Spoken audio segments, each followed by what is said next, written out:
I built the client relationships they now profit from. During a Zoom call, my manager said, "Let's be honest, your style feels outdated." I was muted and removed from the call. 3 days later, a client walked out mid-contract negotiation and asked for me by name. When he showed them the email I sent, they all. I'm 52 years old. Been in software sales for over 2 decades. I've seen the industry change a lot. Companies, tech, people, everything. But what's never changed is that business still runs on trust. Doesn't matter how good your product is if people don't believe you have their back. I worked at a mid-sized software company in Charlotte, North Carolina for 9 years. I don't want to name it, but if you know B2B tools in logistics and supply chain management, you probably know who I'm talking about. When I started there, I was just a regular account manager. No fanfare. I worked hard, and over the years, I built real relationships with clients. I didn't treat them like transactions. I followed up when they had issues. I sent handwritten thank you cards. I remembered their kids' names. I helped some of them through layoffs, contract rewrites, and even health scares. It wasn't fake. I actually gave a damn. I wasn't flashy, but my clients stayed. My churn rate was the lowest on the team for 6 years straight. Then came Lucas. He was young, early 30s, wore tight suits and had that LinkedIn influencer energy. You know the type. Buzzwords, fast-talking, always redefining something. He came from a big consulting firm in New York and talked like he had the secret to everything. At first, he was just another guy. But 6 months in, he got promoted to sales director. Out of nowhere. Half the team hadn't even worked directly with him yet. But upper management loved him. He made big promises and had a way of talking that made people think he was smarter than he was. Once he became my boss, everything changed. He hated the way I worked. Called it inefficient and emotional. Told me that checking in with clients outside of the quarterly review calls was a waste of time. Said handwritten notes made me look like someone's grandpa. He started pushing everyone to use these cold, automated drip emails. Said we needed scalability. I tried to play along. I updated the CRM like he wanted. But I still called my clients when I knew something big was happening for them. I still did things my way, just quieter. But I could tell he was watching me. He'd sit in on my calls without saying a word, then give me these passive-aggressive notes afterward. The last straw happened during a regional Zoom meeting. We were all going over client feedback, performance metrics, stuff like that. My name came up in the feedback. A client I'd worked with for 5 years wrote something like, "If it weren't for Will, we'd be shopping for new software. He's been the one constant during all our transitions." It was one of those moments that made you feel like maybe the hard work was worth it. Lucas didn't like that. He chuckled and said, in front of everyone, "Let's be honest, your style feels outdated. Clients like you when they're small. But we're not in the business of friendship. We're in the business of growth." I tried to respond. I clicked the unmute button, but before I could say a word, the screen flickered and I was gone. They'd removed me from the call. No warning. No message. Just kicked out. I sat there for a full minute, staring at the screen. I wasn't even angry at first. Just stunned. Then I laughed. One of those hollow laughs where you're just trying to keep from losing it. I didn't say anything to anyone about it. Not to HR. Not to Lucas. I just quietly started making some calls. Not to complain, but just to connect. Check in. See what people were doing. 3 days later, I got a text from one of my best clients. Let's call him Brad. He runs a large supply firm based in St. Louis. We'd worked together for 6 years. I helped him scale from a small regional operation to a national player. He trusted me. The text said, "You still at company? Just walked out of a weird meeting. Some guy named Lucas tried to redo everything. What's going on? Call me." I called him right away. Brad told me Lucas came into a big contract negotiation, One we'd been working on together for months, and tried to change the terms. Scrapped the custom pricing I'd worked out. Tried to upsell him on features he didn't need. When Brad asked about the terms I'd outlined, Lucas said they were no longer aligned with our growth strategy. That's when Brad pulled out his phone and showed them the last email I'd sent him. I'd laid out every detail. Pricing tiers, support levels, renewal options. All of it. Clear, confirmed, professional. Brad said the room went dead quiet. Lucas turned red. The finance guy next to him looked like he was going to throw up. Apparently, Lucas had wiped my notes from the CRM. Labeled them as obsolete. Said he was starting fresh with a clean process. He didn't even know half the background Brad and I had built over the years. Brad stood up, told them the deal was off, and said, "Let me know when Will's in the room. Otherwise, this conversation is over." Later that day, Brad forwarded that email thread to every exec at my company. The tone was brutal. It wasn't just about the deal, it was about trust. About how they'd taken someone reliable and replaced him with someone who didn't listen. That night, I got a message from HR. They wanted to revisit my future with the company. I didn't respond. Because I was already building something else. A few of the clients I reached out to earlier, they were ready to follow me. I registered my own LLC, Legacy First Consulting. Simple site. Personal service. No AI chatbots. No fluff. First client? Brad. A few weeks later, 2 more former clients signed with me. Then another. Every one of them said the same thing. We trusted you. Not the brand. You. Meanwhile, back at my old job, I started hearing things through the grapevine. One of the other account managers I was friendly with told me Lucas had gone silent for days after the Brad incident. The execs were pissed. Word was spreading that he'd blown a $1 million deal by trying to erase the old way. The funny part?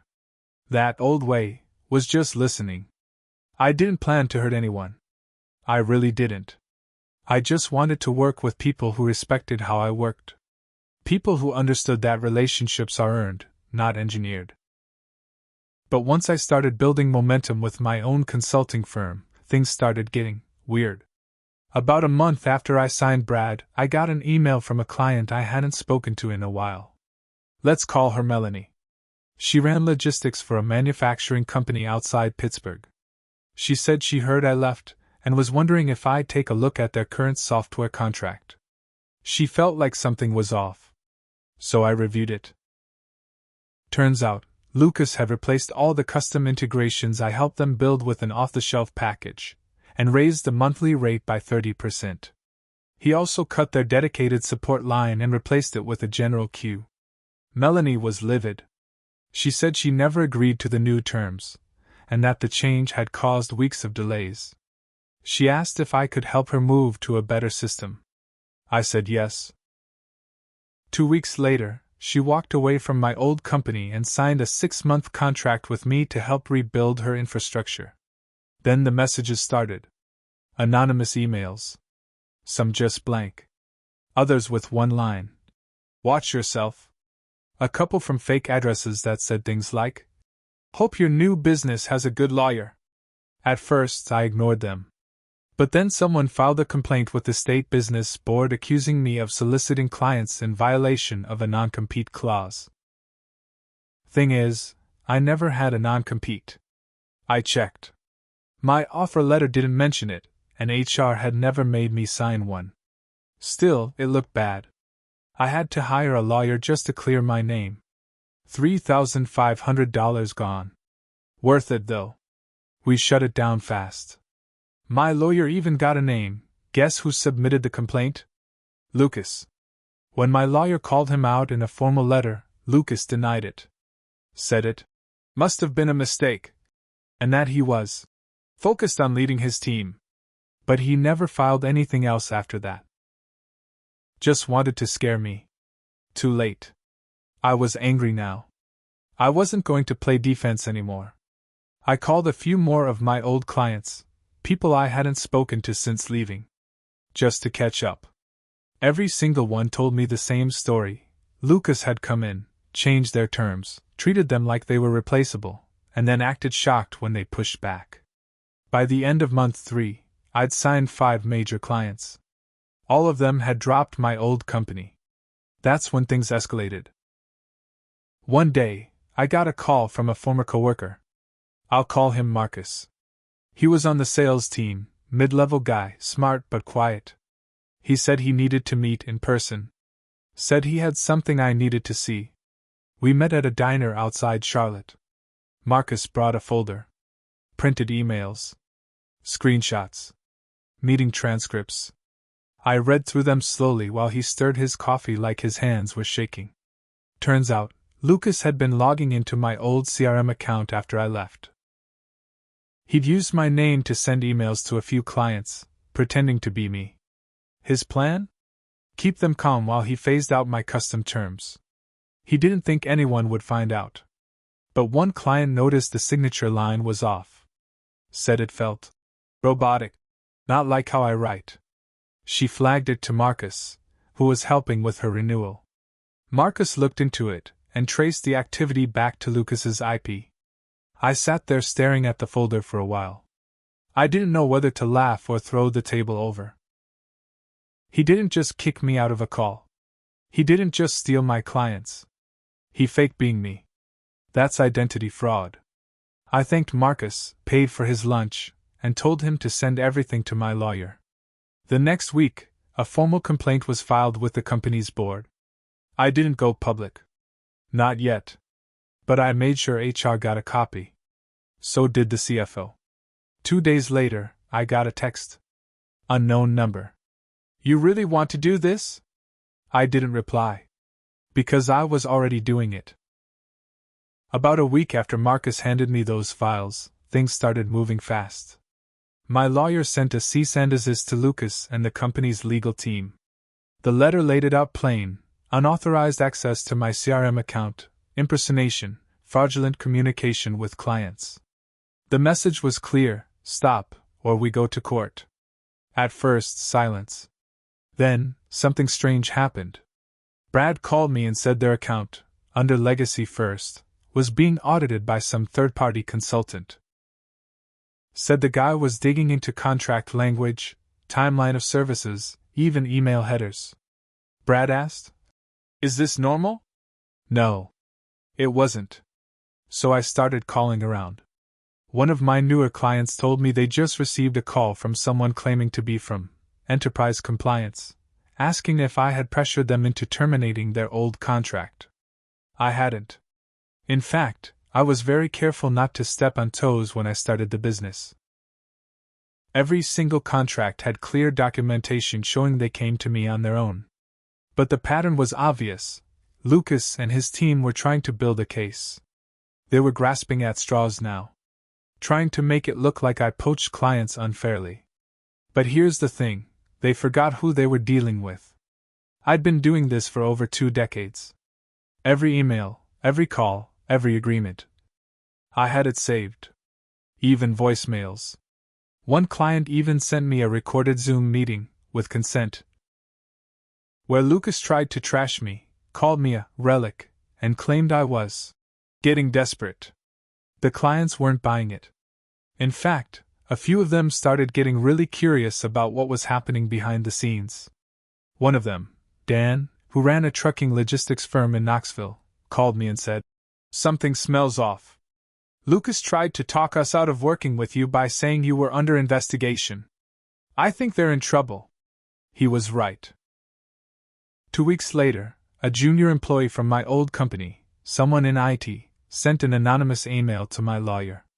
They'd found evidence of internal messages between Lucas and the legal team, discussing how to delay and discredit my business until I ran out of gas.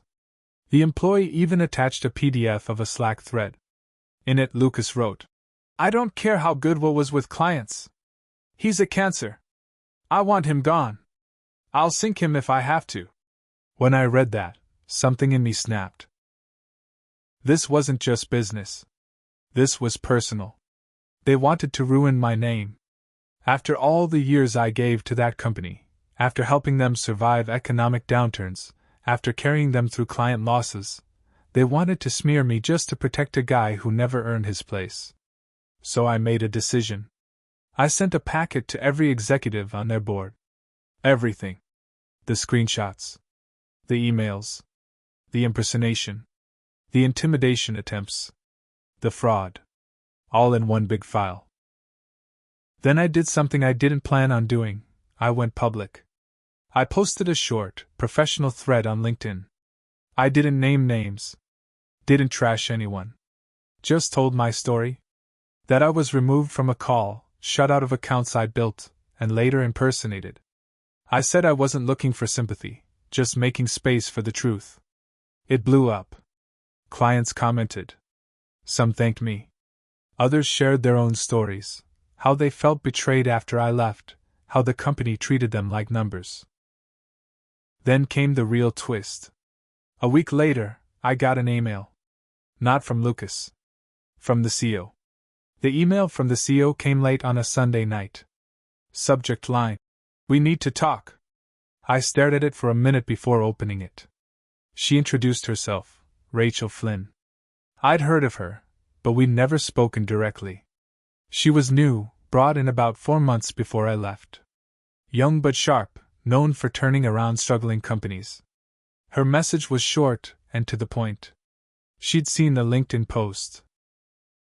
She wanted to meet. No lawyers. Just a private Zoom. We got on the call the next morning. She didn't waste time. "I owe you an apology," she said. "I had no idea this was happening. I was told you resigned." I told her the truth, everything. How I was booted from a Zoom call, stripped from my clients, how Lucas impersonated me, and how he tried to bury me afterward. I even mentioned the anonymous IT tip and the Slack messages. She didn't argue. She just nodded, took notes, and said, "You're not the first person he's done this to. You're just the first one who pushed back hard enough."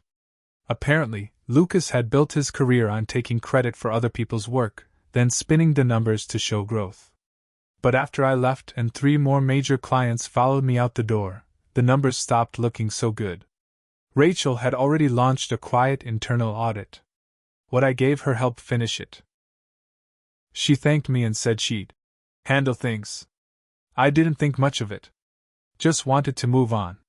But 2 weeks later, I got an email from a former coworker. "Check your inbox right now." I opened my company email, still technically active, and found a message from HR addressed to the entire staff. Lucas had been terminated. Effective immediately. For cause. Attached was a formal statement. They admitted there had been serious ethical violations, including unauthorized access to client communications, false representation, and hostile leadership behavior. Then the real hammer dropped. They named me directly in the internal memo. Said I had been treated unfairly. That the company owed me an apology. That all team leads would now go through ethics training and CRM audits would be restored with permanent logging. It was the first time in my entire career I'd seen a company admit they were wrong in writing. But it didn't stop there. A few days later, I got another email from an attorney representing 3 former employees. They were filing a class action lawsuit against the company, with Lucas as the central figure. Wrongful termination. Retaliation. Hostile work environment. They asked if I'd be willing to testify. I said yes. The court date was 6 months out. In the meantime, I kept growing legacy first. Clients kept calling. I hired 2 former coworkers, Marcus and another guy named Andre, both of whom left after Lucas's mess came to light. By the time we reached the court date, we were managing over $5 million in client accounts. All done the right way. All from scratch. I showed up to court that day in a quiet suit, nothing fancy. I saw Lucas sitting at the defense table, pale and nervous, sweating through his collar. He didn't even look at me. When I testified, I laid it all out. Calm. Simple. Just the facts. The judge didn't need long. The verdict: the company settled out of court, but Lucas was found personally liable for a portion of the damages because of the fraud and impersonation. He lost his job, his industry certification, and word spread fast. Nobody would touch him. His LinkedIn disappeared within a month. But the part that really brought it full circle: Brad, the original client. He called me one night and said, "Guess who just applied for a job over here?" Lucas. Applied for a sales role at one of Brad's partner firms, thinking nobody would connect the dots. Brad said he walked into the interview, saw Lucas's face, and didn't even sit down. Just looked at the hiring manager and said, "This is the guy who lied to my face and nearly cost me a 7-figure loss. He doesn't belong here." Lucas was escorted out 5 minutes later. As for me, Legacy First is thriving. I keep the team small. We don't chase growth for growth's sake. We help people solve problems, and we treat them like people.